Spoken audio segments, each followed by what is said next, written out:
Je vais rappeler vite fait les organisations qui ont appelé à ce rassemblement. Si j'en oublie, ils pourront prendre la parole sans problème. Donc, qui ont appelé à ce rassemblement par rapport à la situation de guerre en Ukraine. Ce soir, comme dans beaucoup de villes en France, à Narbonne, il y a donc la CGT, la FSU, le Parti Socialiste, le Parti Communiste Français, Europe Écologie Les Verts, Nouvelle Donne, la France Insoumise, ACC11, le collectif des féministes narbonnaises, les femmes solidaires de la Narbonnaise, le Mouvement de la Paix, le Parti radical de gauche et la CIMAD. Si j'en oublie, ils peuvent se faire connaître, on reprécisera. Sans plus attendre, je laisse la parole à une Ukrainienne qui va nous dire quelques mots sur sa situation et la situation de son pays. Ça fait 10 ans que je vis en France et pendant ces 10 ans avec vous, j'ai toujours senti la grande présence de solidarité. Je veux remercier tous ceux qui sont venus ici aujourd'hui et tous ceux qui vont chaque jour partout en France pour soutenir le peuple ukrainien. Je ne veux pas commencer mon discours avec les mots qui sont maintenant partout dans les réseaux sociaux. Je veux vous lire les messages de mes proches qui m'ont écrit pendant les pauses de la guerre, dans lesquelles il n'y en a pas aucune pause. Людмила Kudarenko, 60 ans, nous sommes vivants. J'ai vu que tu as allé pour manifester à Toulouse. Merci pour toutes les Français. Ton frère en garde de ville, il est vivant, je t'aime. Ilona Bashkina, Kiev, 24 ans. Yana, nous sommes vivants. On a dormi au sous-sol. J'ai récupéré nos sœurs chez nous. J'ai acheté des armes. Nous ne sommes pas peureux. Seulement, je n'ai pas eu le temps de récupérer ma mère. Je m'inquiète pour elle. Elle est à Kryvyi Rih avec papa et nos frères. Nous croyons à nos soldats. Nous croyons que le monde n'est pas indifférent. Je t'aime. Maxime, 16 ans, Kryvyi Rih. Nous sommes vivants.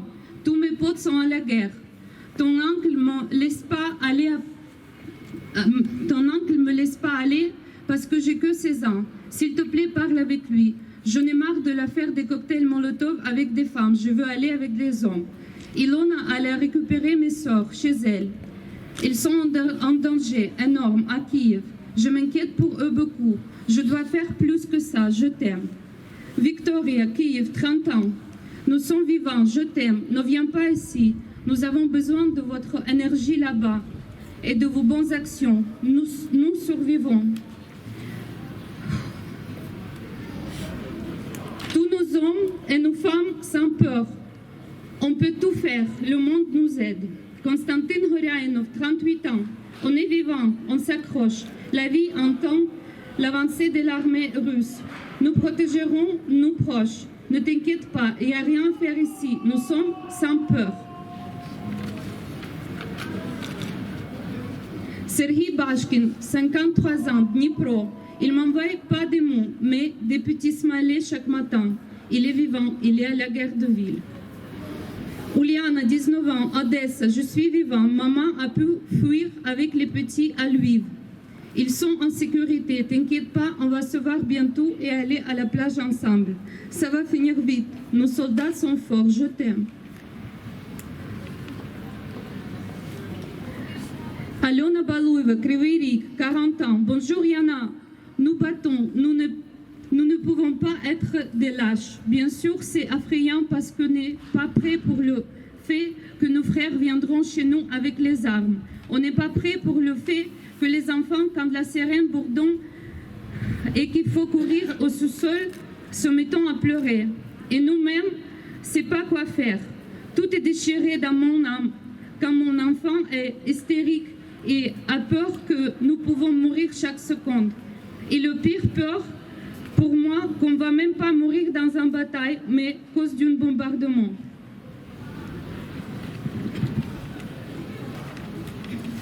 Quand on me demande ici si j'ai de la famille là-bas, aujourd'hui je peux vous répondre que l'Ukraine c'est ma famille. C'est presque 48 millions aujourd'hui. Alors qu'est-ce que je peux faire ici moi?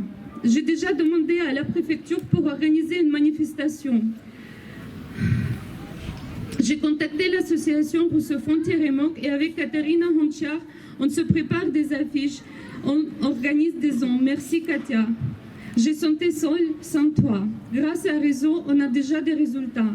Merci pour les cabanes de Narbonne de votre proposition pour organiser une point de collecte chez vous. Merci Lisa. Merci à Protection publique pour leur collecte. Merci à Claudine Banassiac pour tout ce qu'elle fait aujourd'hui pour nous. Merci Claudine. J'ai contacté une amie, Hélène, qui m'a donné l'opportunité de participer aux réunions d'agglomération il y a 2 jours. J'ai rencontré là-bas vous qui sont réunis aujourd'hui, chacune et chacun de Narbonne. Merci beaucoup vraiment.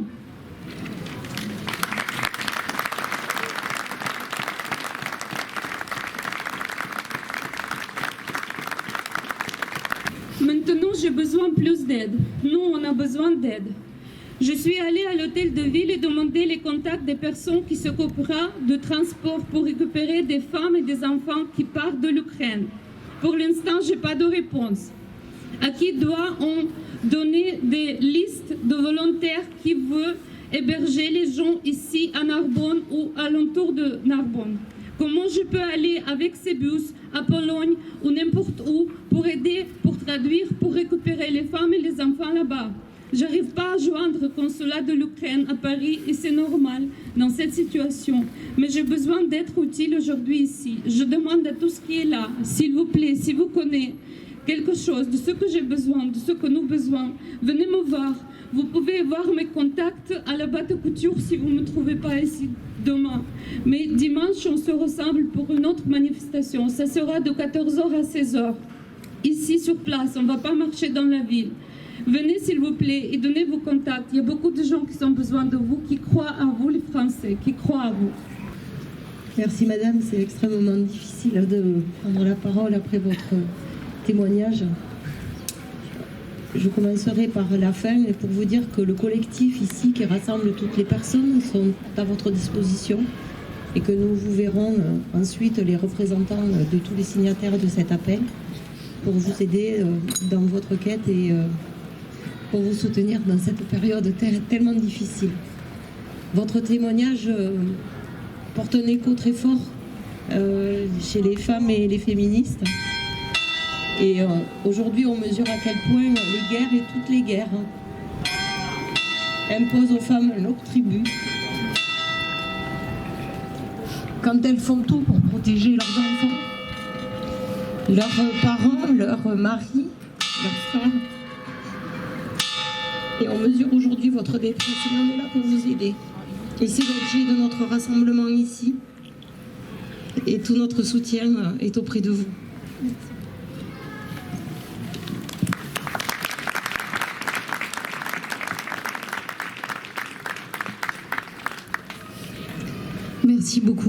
Merci beaucoup pour ton engagement, pour être là, pour avoir réuni tous ces gens. Évidemment, j'avais préparé un discours politique, mais je ne sais pas si j'ai envie de le dire, parce que j'ai envie presque de laisser simplement tes mots et ton appel. Il y a des organisations qui vont organiser la solidarité à l'échelle du département, à l'échelle de l'État, à l'échelle de Narbonne. Et évidemment, j'engage tout le monde ici à t'épauler, à t'accompagner, et à travers toi, tous les Ukrainiennes et tous les Ukrainiens. Ah. On me dit qu'il faut quand même que je fasse... En fait, en une semaine, c'est des milliers de Russes et d'Ukrainiens, de civils et de militaires qui sont morts. 1 million de personnes a été déjà jetées sur les routes. Et des millions d'autres vivent aujourd'hui au rythme des bombardements. Nos pensées, c'est une situation intolérable que nous condamnons fermement. Nos pensées vont en premier lieu aux victimes de cette guerre et aux Russes qui ont le courage de marquer leur opposition. Par nos manifestations répétées, nous demandons au gouvernement et à l'Europe de prendre des mesures toujours plus fortes contre le régime de Vladimir Poutine. Nous devons permettre à la démocratie ukrainienne de se défendre et assurer l'accueil des réfugiés de guerre. Des réfugiés de guerre sans distinction d'origine. L'invasion de l'Ukraine est une attaque contre la démocratie et un État souverain, mais elle vise aussi à faire main basse sur des réserves stratégiques de l'Ukraine, qu'elles soient agricoles, minérales, fossiles. Il s'agit d'un combat pour des ressources précipitées autant par la folie d'un gouvernement que par l'accélération du changement climatique. Cette réalité doit forcer une prise de conscience immédiate pour asseoir notre indépendance énergétique sur d'une renouvelable et non du pétrole, du gaz ou de l'uranium, qui sont tous aujourd'hui détenus par des dictatures. Ces conflits pour les ressources sont un symptôme du déni climatique de la part des États. Seule une réelle politique de protection du climat peut amener une paix durable. Il n'y a pas d'autre issue, il n'y a pas d'autre chemin pour la paix. Aux portes de l'Europe se mène une guerre, une agression pure et simple de la violation de la souveraineté d'un État, du droit international, des principes fondateurs de la Charte des Nations Unies. La CGT appelle à l'arrêt immédiat, je retrouve ma phrase, de cette guerre et au retrait des troupes de Poutine. La vie de millions d'Ukrainiens et de Russes est bouleversée à jamais. Cette guerre est à nos portes. La paix doit redevenir notre bien commun le plus précieux. Même si nos analyses sur les causes diffèrent, leurs effets sont là, c'est la guerre. Quelle solution avons-nous à proposer? Pour la CGT, gagner la paix, c'est avant tout une histoire de justice sociale applicable à tous. Nous le disons là, les armes doivent se taire, l'escalade à l'armement ou à la réplique la plus forte doit cesser. La diplomatie est la voie de la liberté et de la paix. La logique militaire doit s'arrêter immédiatement. Les alliances militaires armées comme l'OTAN ne sont pas la solution. Avec la guerre, tout disparaît. La sécurité de vivre en paix, la vie commune en société est remplacée par les reculs sociaux. La précarité et l'instabilité deviennent la norme. La CGT se place aux côtés des travailleurs ukrainiens. La CGT se place aux côtés de la population ukrainienne qui subit. La CGT se place aussi aux côtés du peuple russe, de ses habitants progressistes pour lesquels la liberté d'expression va être réduite. Bien sûr, la CGT se place aux côtés de ceux qui subissent des reculs des droits humains et la perte de moyens d'expression.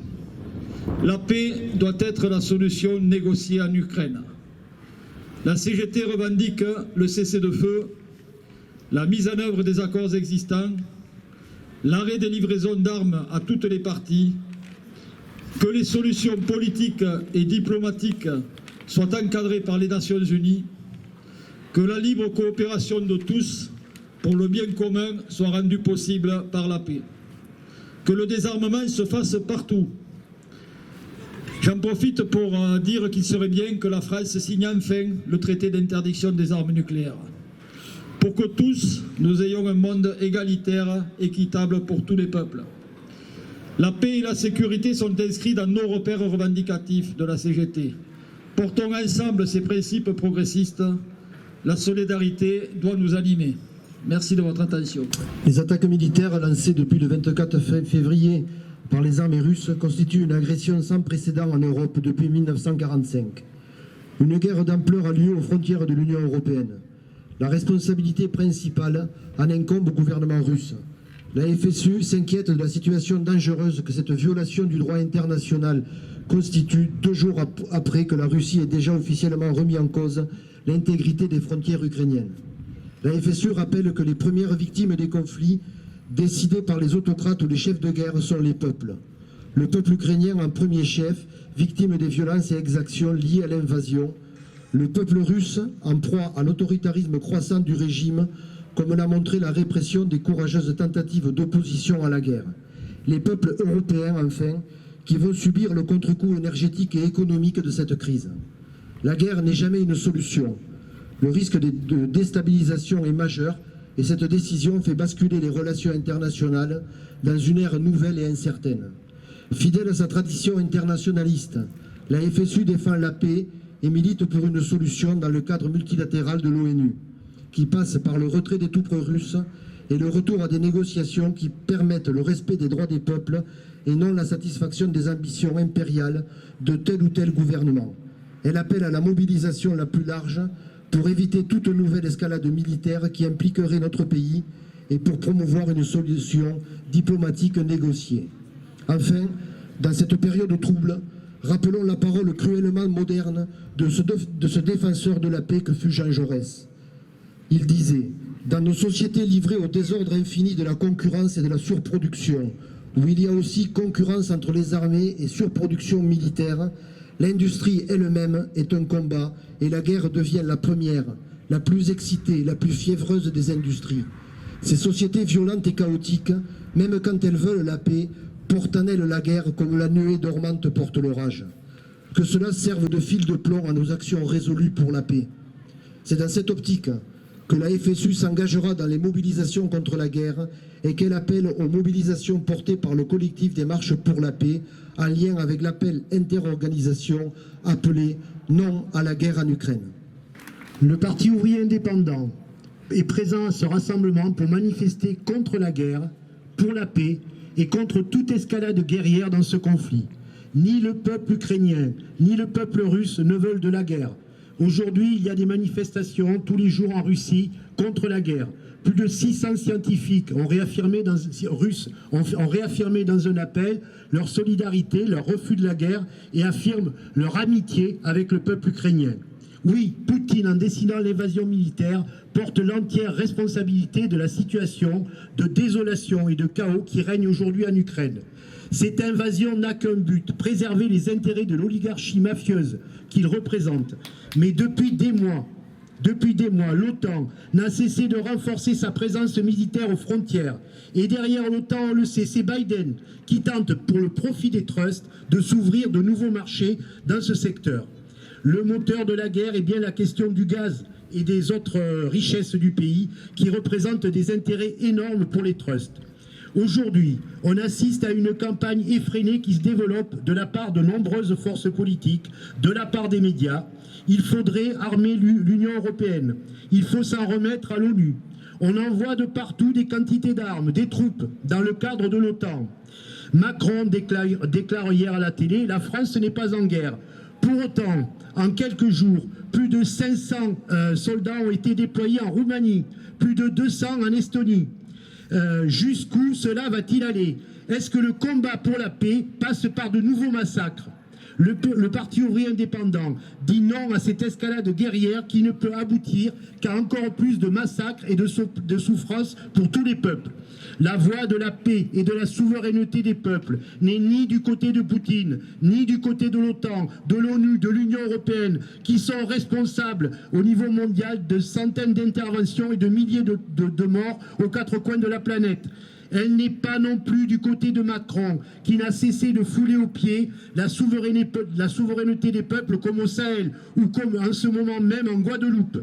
Ce dernier se positionne, on l'a vu hier, en chef de guerre, en sauveur suprême, utilisant la guerre, comme hier il a utilisé le Covid pour faire passer ses mauvais coups contre la population. Il en appelle à l'Union nationale. Nous réunir sur l'essentiel, dit-il. Je sais pouvoir compter sur vous. Et il annonce, bien sûr, de nouveaux investissements dans la défense. Il annonce la création d'une défense européenne.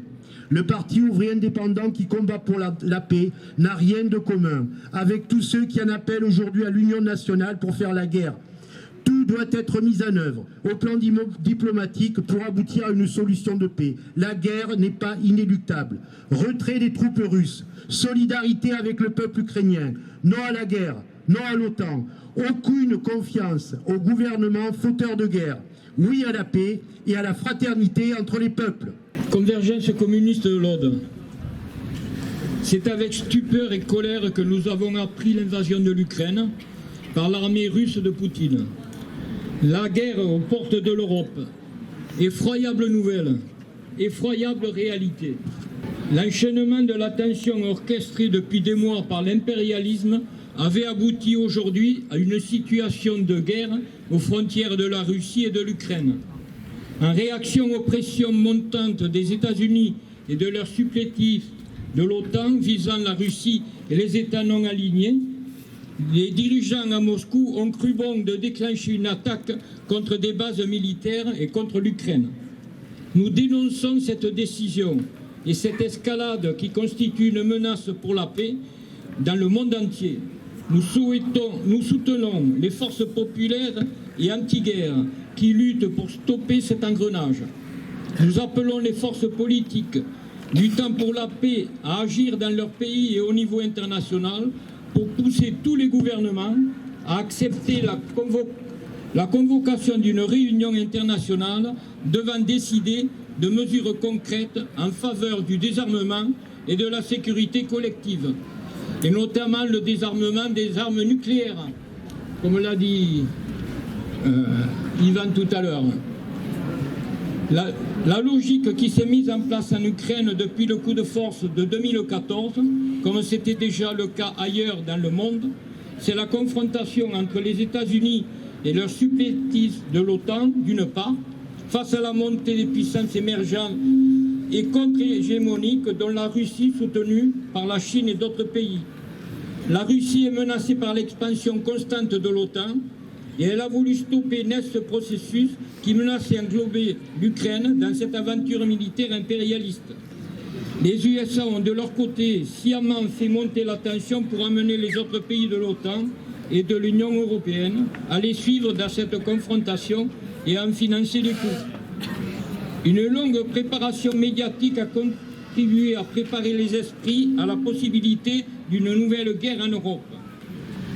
Les tensions issues de la guerre civile de 2015 en Ukraine ont été prolongées jusqu'à aujourd'hui à cause du refus de Kiev et de Washington de mettre en application les accords de Minsk.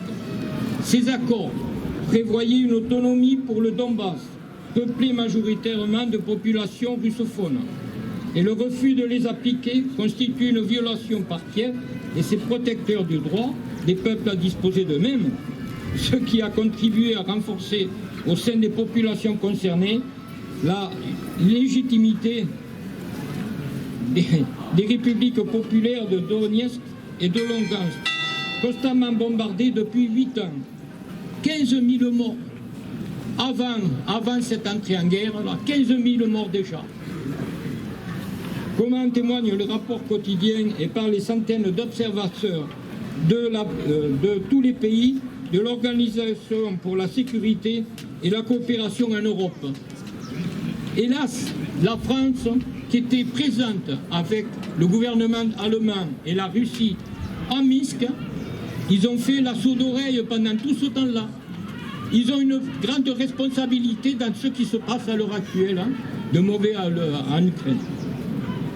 Dans ce contexte, le président Poutine s'est senti le droit d'annoncer que pour protéger les populations locales, il devait reconnaître l'indépendance de ces deux républiques et leur accorder son appui militaire en tentant de casser l'infrastructure militaire de l'Ukraine. Dans une première étape, il faut stopper l'enchaînement guerrier en Ukraine par la négociation des États de la région sous l'égide de l'ONU pour parvenir à transformer l'Est de l'Europe en zone de paix. Grâce au non-élargissement de l'OTAN menace pour la paix dans la région, parce qu'elle a une alliance ouvertement anti-russe, grâce au retrait simultané des belligérants après un cessez-le-feu, grâce à la surveillance et l'élimination des provocations armées aux frontières du Donbass par des observateurs désignés par l'Assemblée générale de l'ONU. Non à la guerre, oui à la paix et oui à la disparition des armes nucléaires. Je vous remercie. Bon, c'est pour la France insoumise. L'invasion militaire de l'Ukraine par la Russie est un acte de guerre extrêmement grave que nous condamnons avec la plus grande fermeté. C'est une violation inacceptable des principes du droit international dont Vladimir Poutine porte la responsabilité et qui fait peser le risque d'une guerre généralisée sur le continent. À cette heure, nos pensées vont vers les populations civiles prises au piège et qui vivent dans la peur. L'urgence est à agir pour protéger et exiger un cessez-le-feu immédiat et le retrait des troupes russes. La France doit porter cette exigence devant l'ONU. La France insoumise soutient les initiatives et les rassemblements organisés en France en solidarité avec les populations victimes et pour la défense de la paix. Le collectif des féministes narbonnaises s'associe aux femmes solidaires pour s'opposer fermement à la guerre et relaie ici aujourd'hui l'appel du mouvement féministe russe Résistance féministe anti-guerre. En tant que citoyenne russe et féministe, nous condamnons cette guerre. Le féminisme, en tant que force politique, ne peut être du côté d'une guerre d'agression et d'une occupation militaire. Le mouvement féministe en Russie lutte en faveur des groupes vulnérables et pour le développement d'une société juste, offrant l'égalité des chances et des perspectives, et dans laquelle il ne peut y avoir de place pour la violence et les conflits militaires. La guerre est synonyme de violence, de pauvreté, de déplacements forcés, de vies brisées, d'insécurité et d'absence d'avenir. Elle est inconciliable avec les valeurs et les objectifs essentiels du mouvement féministe. La guerre exacerbe les inégalités de genre et fait reculer de nombreuses années les acquis en matière de droits humains. La guerre apporte avec elle non seulement la violence des bombes et des balles, mais aussi la violence sexuelle. Comme l'histoire le montre, pendant la guerre, le risque d'être violée est multiplié pour toutes les femmes. Pour ces raisons et bien d'autres, les féministes russes et celles qui partagent les valeurs féministes du monde entier doivent prendre une position forte contre cette guerre déclenchée par les dirigeants de la Russie. La guerre actuelle, comme le montrent les discours de Poutine, est également menée sous la bannière des valeurs traditionnelles, proclamées par les idéologues du gouvernement. Des valeurs que la Russie, tel un missionnaire, aurait décidé de promouvoir dans le monde entier, en utilisant la violence contre celles et ceux qui refusent de les accepter ou qui ont d'autres opinions.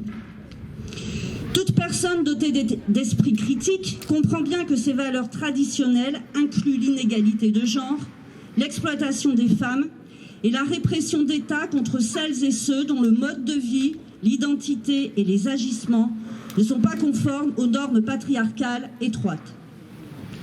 L'occupation d'un État voisin est justifiée par le désir de promouvoir ces normes si faussées et de poursuivre une, soi-disant, libération démagogique.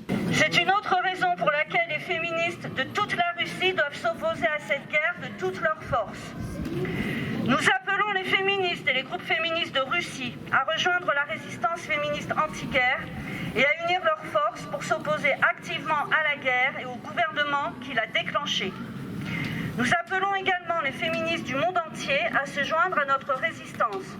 Nous sommes nombreuses et ensemble nous pouvons faire beaucoup. Au cours des 10 dernières années, le mouvement féministe a acquis un énorme pouvoir médiatique et culturel. Il est temps de le transformer en pouvoir politique. Nous sommes l'opposition à la guerre, au patriarcat, à l'autoritarisme et au militarisme. Nous sommes l'avenir qui prévaudra. Bonsoir, je vais m'exprimer au nom de la CIMAD. La CIMAD est une association où les bénévoles à Narbonne aident toutes les personnes étrangères de toutes les nationalités dans leur démarche administrative pour se faire régulariser. Je vais ici vous parler de l'accueil de tous les Ukrainiens, de toutes les personnes qui fuient la guerre d'Ukraine. L'Union européenne et la France en particulier, qui en assurent actuellement la présidence tournante, ne peuvent ignorer cette situation terrible qui a lieu en Ukraine. Elles doivent faire respecter le droit international en garantissant que les Ukrainiennes et les Ukrainiens, ainsi que les étrangères et les étrangers qui étaient nombreux à y étudier ou à travailler, à y être réfugiés, pour que tous obtiennent une protection dans les pays de l'Union européenne. Cela implique d'exhorter les pays limitrophes de l'Ukraine à laisser leurs frontières ouvertes et à respecter le principe de non-refoulement. La CIMAD tient ainsi à rappeler que l'accueil des personnes réfugiées est un principe fondamental du droit international qui ne saurait souffrir d'exception et dénonce les discours abjects voulant conditionner l'accueil à des questions de culture, de religion, de couleur de peau, ou ramenant celui-ci à une opportunité dont on pourrait tirer profit. La France doit se montrer exemplaire en mettant en œuvre rapidement, immédiatement, tous les moyens pratiques pour faciliter dans cette situation d'urgence l'accueil de celles et de ceux qui demanderont la protection de notre pays. Le dispositif d'accueil doit ainsi être significativement renforcé pour héberger ces personnes, les héberger mais sans écarter les autres personnes, demandeuses et demandeurs d'emploi et réfugiés déjà présents en France. Le Parti communiste français exprime toute s'il te plaît. Merci. Toute sa solidarité, tout son soutien au peuple ukrainien, plongé dans une souffrance indicible depuis jeudi dernier. C'est d'abord à lui, à toutes ces femmes, ces hommes, ces enfants exposés au feu des bombes, à ces familles contraintes à l'exil que nous pensons. Nous sommes à leur côté. Nous souhaitons que chaque commune de France accueille les réfugiés et que chaque pays d'Europe prenne sa part et fasse vivre pleinement le droit d'asile pour tous. Nous réaffirmons notre condamnation la plus ferme du choix des armes et du sang fait par Vladimir Poutine, qui distille depuis des années le poison du nationalisme, relayé par les mouvements d'extrême droite en Europe et en France. Poutine qui s'apprête à sacrifier les peuples, le peuple ukrainien d'abord, mais aussi le peuple russe, qui aura à souffrir durement des graves conséquences de ce conflit. Le président russe met en péril l'avenir de l'humanité, celui de nos enfants, avec cette froideur et le cynisme qui caractérisent les régimes autocratiques. La France et tous les pays mobilisés dans le monde doivent prendre des sanctions politiques, diplomatiques et économiques fortes afin de contraindre le président russe au cessez-le-feu, à mettre un terme à son offensive et à le forcer à s'asseoir à la table des négociations. L'union des nations, la force des peuples, le poids des sanctions, tout cela doit permettre d'obtenir un cessez-le-feu immédiat. Bien sûr, nous pourrions discuter de ce qui a précédé ce conflit. Mais aujourd'hui, le débat n'est pas là. Le danger est de voir ce conflit s'élargir. Le danger est réel, car cette guerre fait peser le risque d'un embrasement général. Nous voulons plus que jamais rappeler que face aux armes, nous devons donner toute leur force à la diplomatie, au dialogue, à la construction d'un rapport de force politique et économique. Les décisions qui seront prises dans les jours qui viennent seront capitales. D'abord, celle d'éviter l'escalade du conflit qui, à un moment donné, peut finir en spirale infernale incontrôlable, que personne ne pourra plus arrêter. Comme beaucoup le disent, la solution à ce drame ne sera pas militaire, il ne faut pas ajouter de la guerre à la guerre.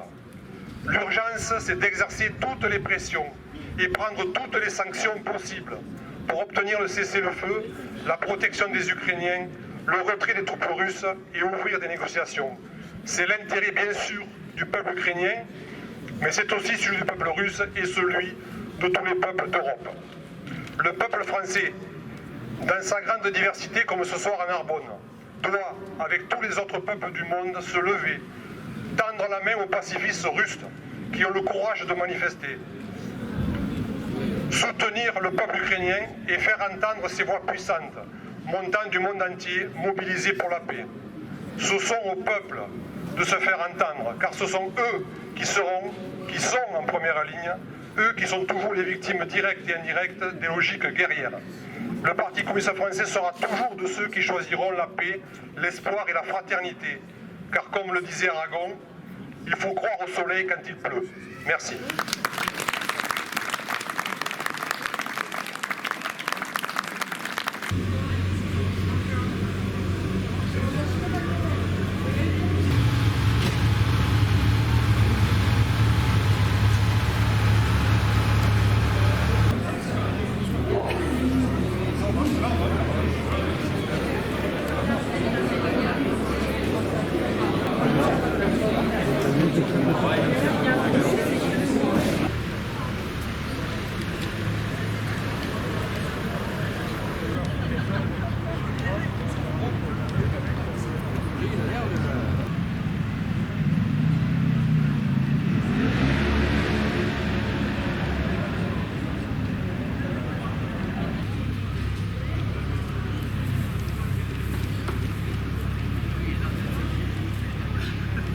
De l'Europe, et nous allons rajouter et de la paix. Pour faire écho à toutes les prises de parole qui ont eu lieu tout à l'heure.